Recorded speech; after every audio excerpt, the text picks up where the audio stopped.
Alright everybody, I'm back in the garage. I'm excited, I want to get this thing together. I've been watching some other videos on YouTube about guys building their hot rods and they're making some progress pretty quick. And I'm a little bit inspired. I got some time this evening, so I'm going to start digging in and start working on this thing. If you remember last episode where we left off, frame's completely stripped down. It's prepped, I'm ready to start welding. I'm going to start with my brake booster mount.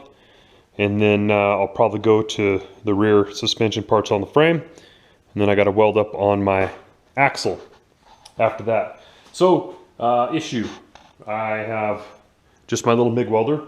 It's actually really good. It's a Hobart 140. It rips. It's a good welder. But it's just a 110, right? It's not the big 220 welder. So, the way I'm going to mitigate any issues with that is I'm going to do my little welding. Like this brake booster, just the way it's set up right now with I think it's 025 wire in there, solid wire with gas.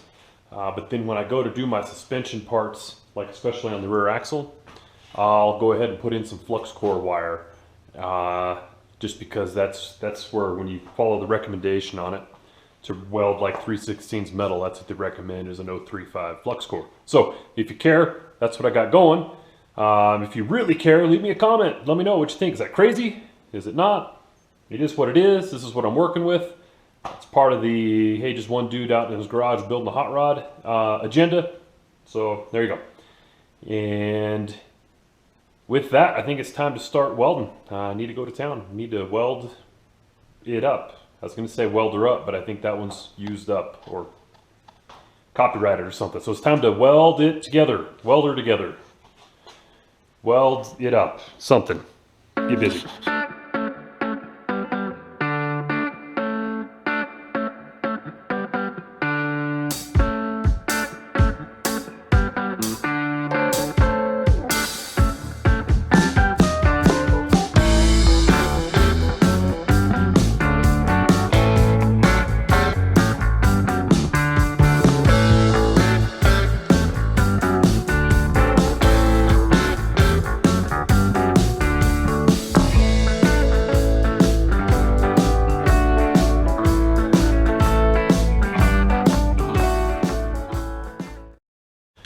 Okay, well, I don't make my living off of welding stuff, but you guys can check this out. Tell me what you think. You saw that I got my torch out, hit it with a little bit of preheat before I went for it. And there we go. I'm confident that that's not going anywhere. That's going to be all right.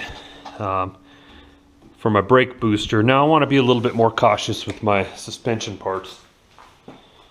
They're going to take a lot more abuse than that ever will. And if you just follow the chart here on this little welder, 3/16, that's what those brackets are.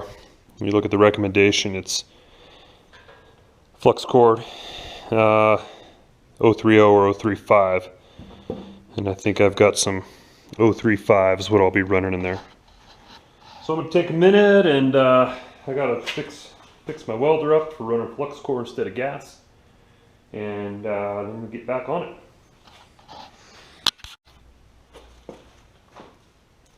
You know, while I'm going through this, I'll reiterate, I'm trying not to pretend like this is a how to weld video.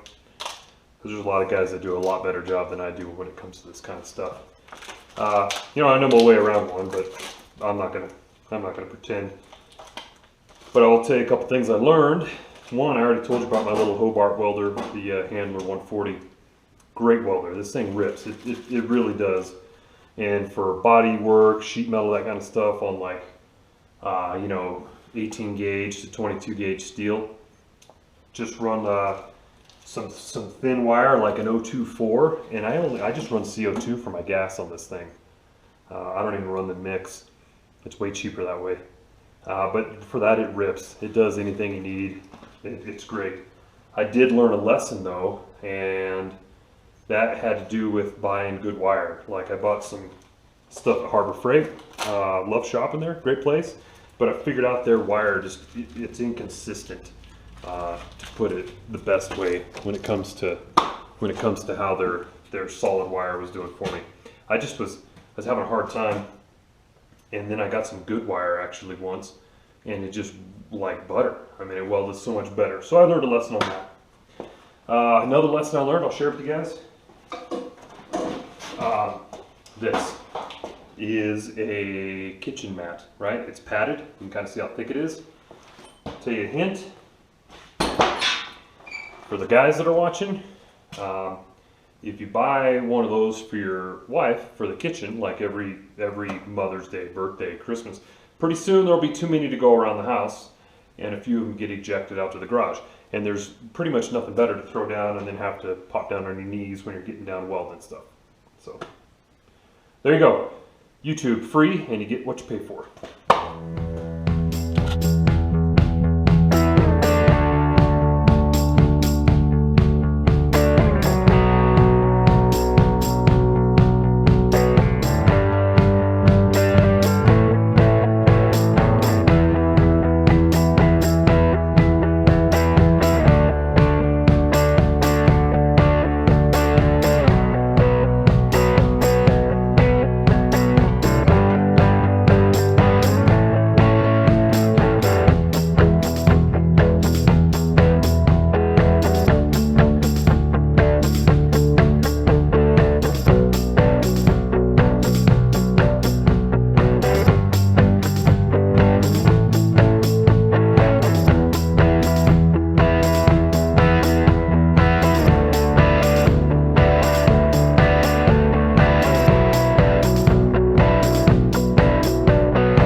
Okay, so I'm pretty sure I screwed up my button push on the old GoPro.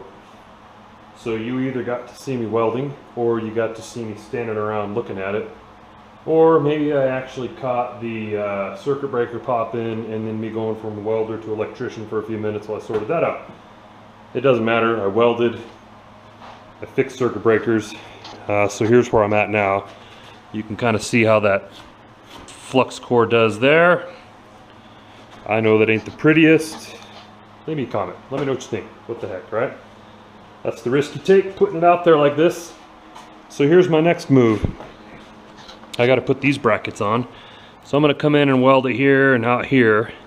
But you can see these brackets, okay? They line up directly with the frame because that's where the control arm goes. It goes pretty much in line with the frame out and ties into the axle. But in order to do that, I have this gap here. If I put this straight, the control arm would go straight, and anyway, it wouldn't work. This is a universal kit.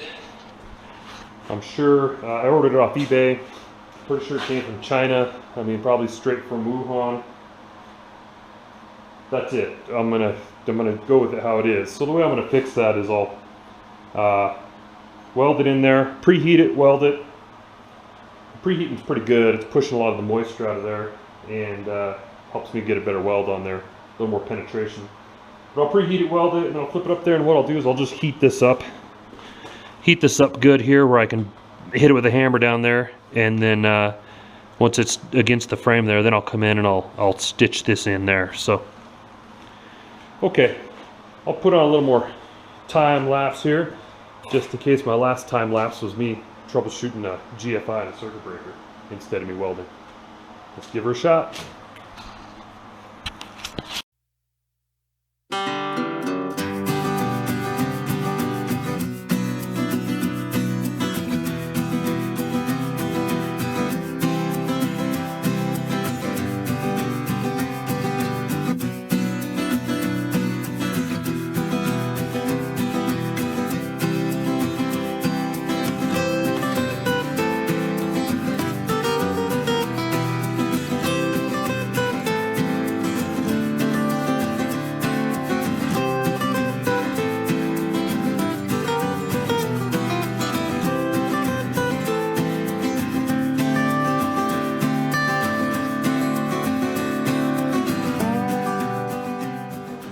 Okay, so let me show you what I am about to do here.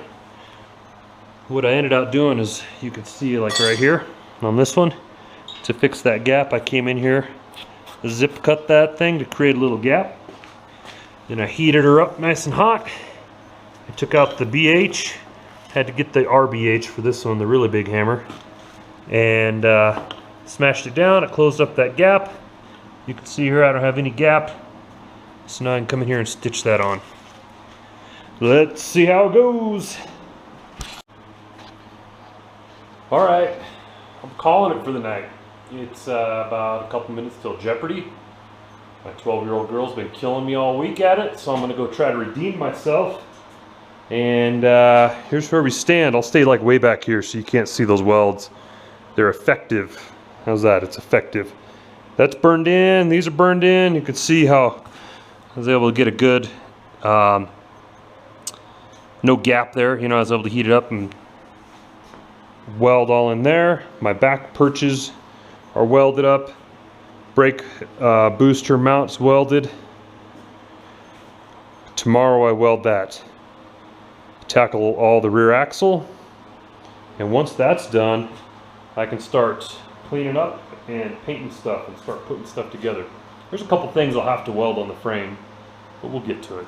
So, all right, back at it tomorrow. Well, I'm back.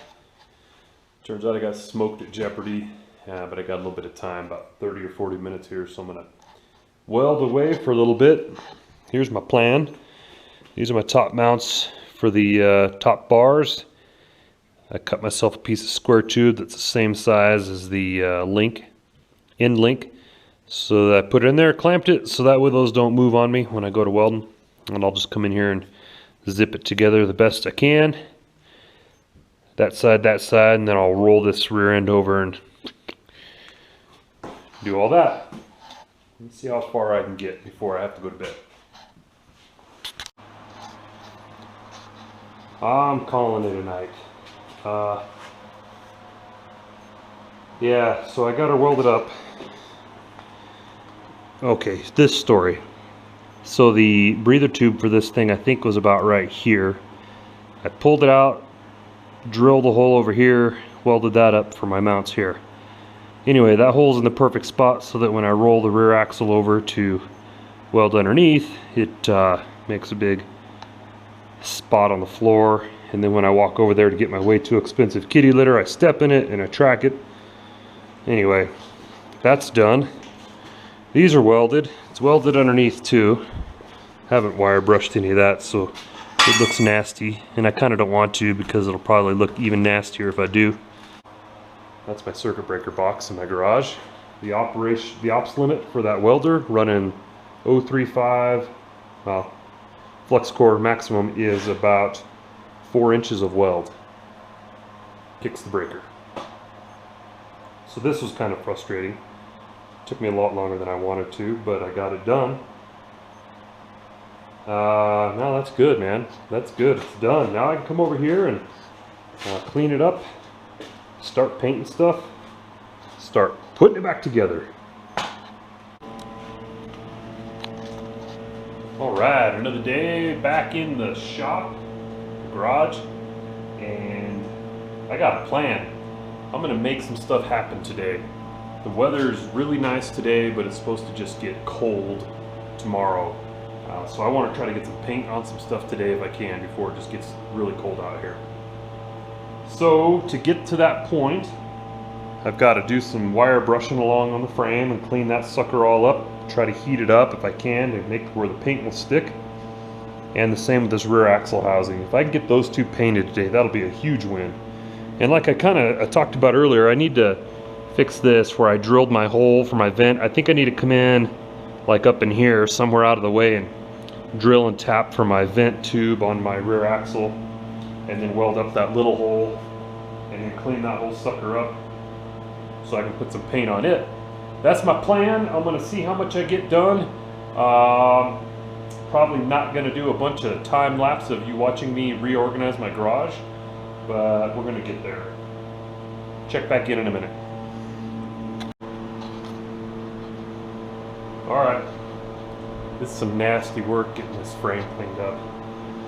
Just tackling it with the big wire brush, trying to take all the scaling and paint and old junk that's surface rust and whatnot. So I got the bottom of the frame all around my welds. I still have to do the rear axle and the top of the frame, but it's nasty. And I'm also trying to warm it up in the garage out here so that I can paint this. And it's hot, kind of nasty. So take a little break, flip the frame over, keep at it.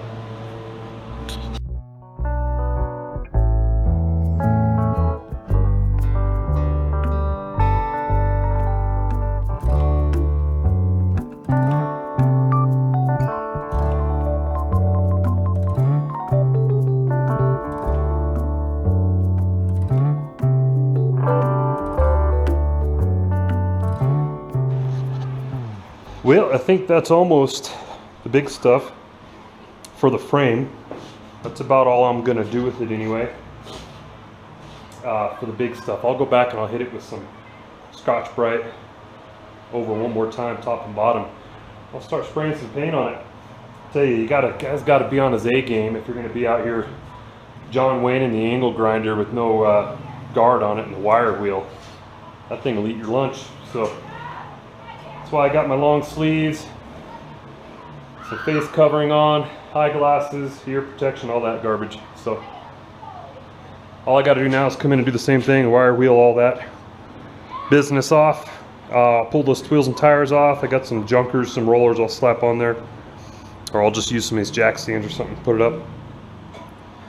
Scotch-Brite everything, and maybe I'll start painting. It's a nice day today. It's looking like a good day to get this done. If I don't today, who knows when. So get back on it. Okay, well, we can call this progress. It's coming along a little bit. Finished cleaning it, Scotch-Brited it. I even took my torch and ran over the whole thing, chased the moisture out of it, warmed up the metal real nice. So now I'm hitting it with some primer. Prime it, take a little break, and then I'll shoot some black paint on it.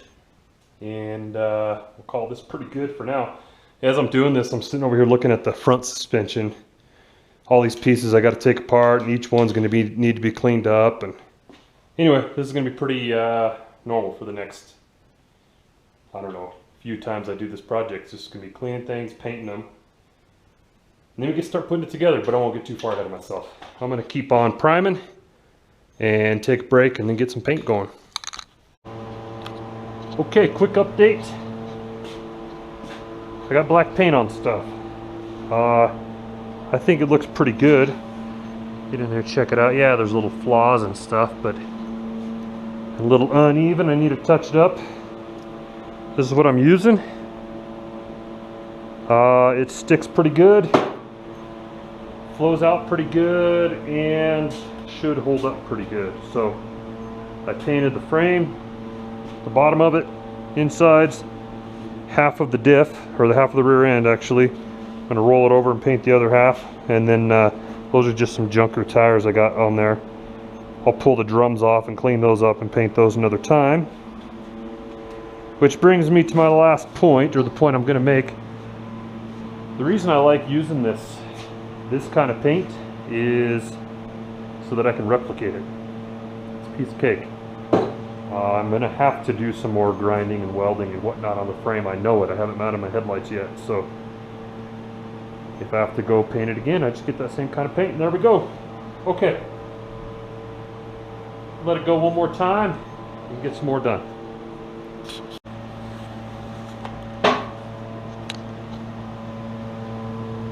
Well, what do you think? It's black all over. I think it came out pretty good. I'm just happy I was able to keep it warm in here. Heat the metal, the paint will stick. I got the rear end painted. I got the frame painted. Now I have all my suspension bars to paint. I gotta disassemble my front suspension a bunch more and paint it. But I'm pretty happy calling that a day. I got black paint all over me. I gotta go wash up. I'm gonna call it. go in there and build this video. Do me a favor, like, share, subscribe. Really appreciate everybody that subscribes to the channel. And lately I've been getting a few comments of, hey, I appreciate you showing me that stuff. I learned from it. And that's awesome. Makes my day. Makes me feel like this community is working. All right, let's continue to build it. Take care.